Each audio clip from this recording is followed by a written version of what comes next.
Ne rate surtout pas ton petit déjeuner. C'est le repas le plus important de la journée. Le nombre de fois où j'ai entendu ma mère me le répéter, moi qui préférais dormir quelques minutes de plus, quitte à sauter le petit déj. Et si finalement, sauter un ou deux repas, ça pouvait nous aider à perdre du poids, purifier notre corps et être globalement en meilleure santé. Ce sont en tout cas les promesses du jeûne intermittent. Qu'est-ce que c'est? Comment ça fonctionne? Et comment mettre ça en place correctement? On voit ça maintenant à travers ma propre expérience. C'est parti! Quand j'étais en Thaïlande et que je galérais à perdre du poids, je suis tombé malade et j'ai arrêté de manger pendant 2 jours. Et je me suis rendu compte, après ça, que j'avais perdu du poids. Et ça m'a rappelé que, en fait, on n'était pas obligé de manger 3 repas par jour. Quand j'étais au lycée, j'avais déjà essayé de faire du jeûne intermittent. Et dès ce jour-là, j'ai décidé de m'y remettre. Le principe du jeûne intermittent, c'est au lieu de répartir ses prises alimentaires en 3 ou 4 fois dans la journée, on va décider d'une période de la journée où on mange et une période de la journée où on ne mange pas. Aussi simple que ça. La façon la plus connue pour le pratiquer, c'est le 16h-8h. On va jeûner pendant 16 heures et on va manger pendant 8 heures. Ce qui correspond à sauter le petit déjeuner et manger entre midi et 20h. Très vite, je me suis demandé comment ce serait possible, comment ça fonctionne en fait. Qu'est-ce qui se passe dans mon corps? Comment en mangeant la même chose, en la même quantité, mais juste selon certaines périodes dans la journée, je pourrais quand même perdre du poids. Qu'est-ce qui se passe? Alors le jeûne commence à partir du moment où tu ne manges pas. Donc dès que tu as fini ton repas, le jeûne commence. Au bout d'environ 8 heures après ton dernier repas, les glucides que tu as mangés vont toutes être utilisés pour le fonctionnement de ton corps. C'est à ce moment-là que tu vas commencer à vraiment avoir faim. Les glucides stockés dans le foie et les muscles vont alors commencer à être utilisés. Au bout d'environ 14 à 16 heures après le début du jeûne, c'est là qu'on va vraiment atteindre les effets recherchés. Le corps va commencer à brûler des graisses pour avoir de l'énergie et le processus d'autophagie va commencer. C'est par ce processus que le corps va éliminer toutes les cellules abîmées ou qui fonctionnent mal. Et au bout de 24 heures de jeûne, le corps va fonctionner uniquement en brûlant des graisses. A noter que la libération d'hormones de croissance permet de conserver la masse musculaire pendant les premières 72 heures environ. Pour perdre du poids le plus efficacement possible, j'ai décidé de ne manger qu'un seul repas par jour. Donc ce qui donnait un jeûne d'environ 22 heures. Donc très rapidement, j'ai mis en place cette nouvelle habitude. Sauf qu'il y avait un problème. Le problème, c'est que je compensais les repas sautés en mangeant plus à mon unique repas. Une première chose à faire, c'est de mettre un nombre de calories par jour à ne pas dépasser. Ensuite, moi je me suis lancé comme ça, sans vraiment réfléchir et sans vraiment mettre en place de stratégie, mais on peut y aller aussi petit à petit. Une bonne technique pour apprendre petit à petit à jeûner de plus en plus longtemps, c'est de prendre le jeûne naturel du sommeil. Quand on dort, on ne mange pas, donc on jeûne, et de rajouter petit à petit des heures avant de prendre son petit déjeuner. Exemple, je me réveille à 8 heures, au lieu de manger à 9 heures comme j'ai l'habitude de le faire, je vais manger à 10 heures et au moins je rajoute 1 heure de jeûne. Et petit à petit, on rajoute des heures de jeûne jusqu'à arriver à midi pour avoir un bon jeûne de 16 heures. Si ton corps n'est pas habitué, ça peut être dangereux de jeûner pendant trop longtemps d'un coup. Ne commencez pas avec un jeûne de 2 ou 3 jours par semaine sans être préparé. Et c'est donc ce que j'ai fait. J'ai adapté mon jeûne, je me suis permis de manger 2 repas par jour pendant la première semaine, puis ensuite de réduire la quantité de repas. Et bien sûr, j'ai fait attention à mes quantités pour pas trop manger comme j'ai tendance à le faire. Mais j'avais quand même une crainte. Qu'en est-il de l'hypoglycémie? Parce que ça m'était déjà arrivé de sauter le petit déjeuner, de partir courir, de partir faire du sport, et j'avais commencé à me sentir mal. Alors attention à ne pas faire d'exercice trop intense pendant le jeûne, surtout si vous êtes débutant. Une fois que tu sauras comment ton corps fonctionne, comment tu te sens, qu'est-ce que ça fait d'être en jeûne, les limites que tu peux avoir, t'as marché un peu trop vite, t'étais essoufflé, plein de choses comme ça, tu pourras sentir si tu peux faire un exercice intense ou si tu ne peux pas le faire. Moi maintenant, j'arrive à le sentir. Mais au départ, c'était pas du tout le cas et je faisais n'importe quoi. Comme je disais, ça m'est arrivé de faire des grosses bêtises, tenter de courir 10 km juste avec un peu d'eau. Et en fait, j'ai fait plusieurs fois, j'étais à la limite de l'hypoglycémie et j'ai failli tomber dans les pommes plusieurs fois. Donc au début, ce qui peut être bien, c'est de toujours avoir proche de soi un aliment qui soit très riche en glucides simples. Ça peut être par exemple des raisins secs, des dattes ou voilà, des bonbons, ce que vous voulez, mais quelque chose qui soit très riche en glucides, voire des carrés de sucre en fait. Comme ça, si vous sentez que les symptômes de l'hypoglycémie qui sont, voilà, vous sentez, basiquement, c'est que vous sentez que vous avez très très faim d'un coup. Voilà, d'un coup vous avez extrêmement faim et vous avez la tête qui commence à tourner. Là, il faut manger quelque chose. Il faut manger quelque chose, c'est que c'est pas normal. En fait, le corps fait une hypoglycémie quand la chute du taux de glucides dans le sang diminue beaucoup trop vite. Si ça diminue lentement, comme quand vous entrez en cétose ou quand vous faites un jeûne, ça va. Le corps s'adapte petit à petit, il trouve de nouvelles ressources comme les graisses. Mais si ça va trop vite, il n'a pas le temps d'utiliser les glucides qui sont stockés dans le foie, ni d'utiliser les graisses. Du coup, au final, il n'a plus rien, il n'a plus de source d'énergie et tu tombes dans les pommes, tout simplement. Autre chose, gardez en tête que c'est important de manger suffisamment de protéines.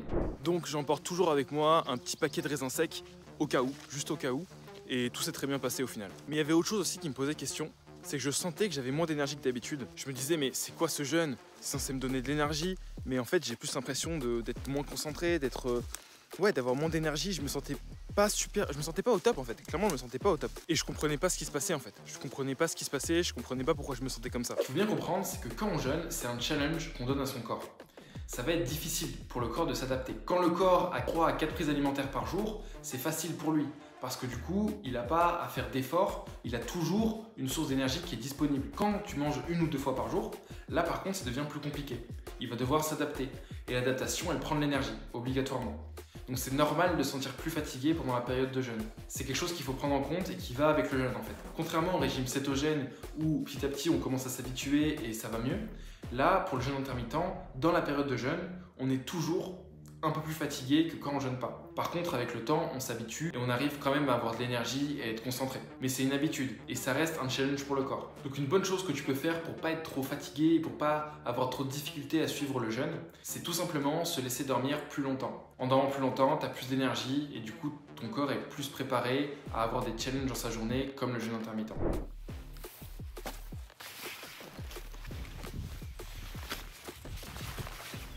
Et en me laissant dormir plus longtemps, j'ai commencé à me sentir de mieux en mieux. Ça faisait 2 semaines que j'avais commencé mon jeûne et parfois je me sentais super bien, d'autres fois c'était vraiment dur parce que j'avais très faim. Mais petit à petit, j'ai trouvé des techniques pour faire passer la faim ou penser à autre chose jusqu'au moment où c'est l'heure de manger. La plupart du temps, quand on se lance dans le jeûne intermittent, on se dit je vais être affamé, je vais mourir de faim, je vais pas me sentir bien, ça va être horrible.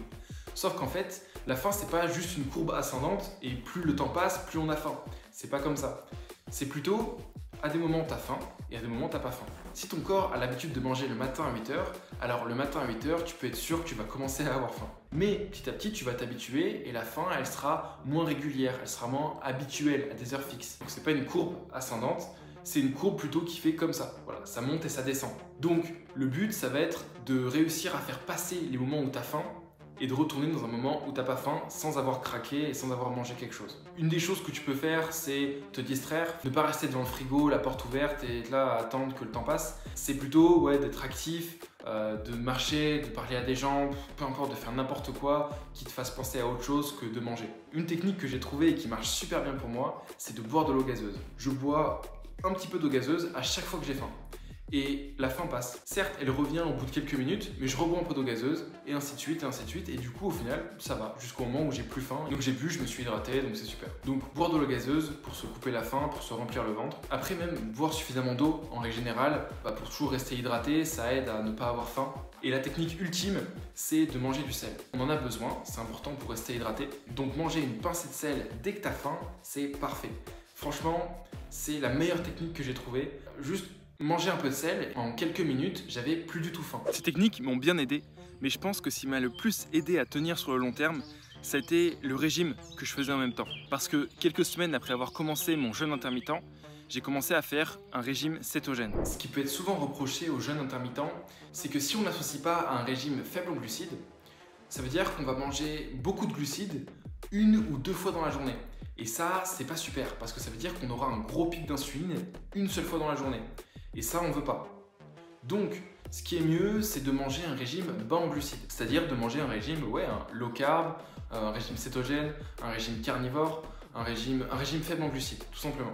Il y en a plein qui existent. Une autre raison de manger un régime faible en glucides pendant de faire un jeûne intermittent, c'est que ça permet d'être rassasié pendant beaucoup plus longtemps. Le problème d'une alimentation basée sur des glucides, c'est que si tu n'as plus de glucides dans le ventre, ton corps, il va dire ça va pas, j'ai plus d'énergie, j'ai plus de source d'énergie, j'ai faim. Et du coup, tu vas commencer à avoir faim. Alors que si tu fonctionnes sur une diète qui est basée sur du gras et des protéines, déjà les protéines, ça va te durer longtemps, c'est parce que ça met beaucoup de temps à digérer, beaucoup plus longtemps que les glucides ou les lipides.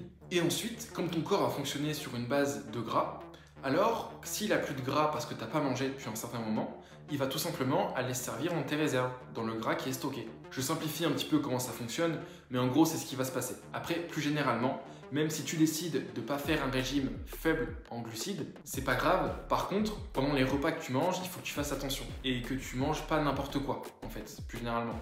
Si tu manges des pizzas, des burgers et plein de choses comme ça, bah, tu auras plus facilement envie de manger après. Ça va moins te rassasier, même psychologiquement en fait, de manger cette nourriture-là. Donc fais bien attention, pendant tes repas, mange correctement. Et donc, comment ça s'est terminé? Eh bien, à la fin des 3 mois de jeûne intermittent que j'avais fait, et allié au régime cétogène, j'ai perdu 8 kilos, sans faire de sport. Mais c'est pas les seuls avantages que j'ai vus avec le jeûne intermittent. Ça m'a aidé à renforcer mon mental, à me forcer à faire des choses que j'avais pas envie de faire, d'avoir une meilleure relation avec la nourriture, de me contrôler, de contrôler ma faim, de contrôler mon appétit. Ça m'a beaucoup aidé par rapport à tout ça. Et même si au début de ces 3 mois, j'étais un petit peu fatigué, j'avais moins d'énergie, à terme, j'arrivais mieux à dormir et j'arrivais mieux à être concentré. Parce que quand j'étais concentré sur une tâche, j'étais vraiment concentré. Pour ceux qui connaissent, j'arrivais plus facilement à atteindre l'état de flow. Pour résumer, voici les différentes clés pour réussir son jeûne intermittent. Mettre un nombre de calories par jour à ne pas dépasser. Y aller progressivement. Rajouter 1 heure après le sommeil sans manger, petit à petit. Ne pas faire d'exercice trop intense pendant le jeûne. D'abord apprendre à se connaître. Toujours emporter avec soi des raisins secs ou des dattes en cas d'hypoglycémie, surtout au début. Manger suffisamment de protéines. Si nécessaire, dormir plus. Gardez en tête que la faim arrive et qu'elle repart. Ça va aller. Pendant la période de jeûne, se distraire pour ne pas penser à manger, boire de l'eau gazeuse, manger du sel, ne pas exploser le compteur des glucides quand tu fais tes repas, manger un régime bas en glucides pour être rassasié plus longtemps ou tout simplement bien faire attention à ce que tu manges pendant tes repas. Et je rajoute, ne pas trop se forcer ou se culpabiliser. Moi, je m'étais dit, je fais un repas par jour pendant 3 mois. Ça m'est parfois arrivé de manger 2 repas dans la même journée. Et c'est pas grave. Ça m'est arrivé aussi de grignoter un petit peu à certains moments. Et c'est pas grave non plus. Ce qui est important, c'est juste de tenir la durée que tu t'es dit que t'allais tenir, tout simplement. C'est ça le plus important. Garde en tête que manger, c'est normal. Et que avoir faim, c'est normal. En tout cas, moi, je continue toujours le jeûne intermittent. Je me suis pas arrêté en fait. Ça fait quasiment 6 mois que je fais du jeûne intermittent. Ça m'est arrivé quelques fois de reprendre et de manger un petit déj pour essayer, voir ce que c'était, voir ce que ça faisait. Honnêtement, j'ai pas aimé en fait. J'ai pas aimé manger le petit déj. Ça m'a pas fait plaisir. Je me suis pas senti bien. Moi, je trouve mon confort dans le jeûne intermittent. Donc, je continue toujours à faire mon jeûne intermittent tous les jours. Là, voilà, j'ai mangé un repas à midi. Ce soir, je vais pas manger. Tout va bien. Je me sens bien. Je suis content. Plein d'énergie. Au top. Disclaimer, attention, le jeûne intermittent n'est pas fait pour tout le monde. Si tu es enceinte, que tu donnes le lait, que tu as moins de 16 ans ou que ton IMC est en dessous de ce qui est normal, alors il est fortement déconseillé de faire un jeûne intermittent. Si tu es diabétique, sous insuline ou que tu as une autre maladie hormonale, mieux vaut en parler d'abord avec ton médecin avant de commencer à faire un jeûne. J'espère que tu auras apprécié la vidéo et qu'elle pourra t'aider à te lancer dans le jeûne intermittent. Je te dis à la prochaine, c'était Gabriel, ciao.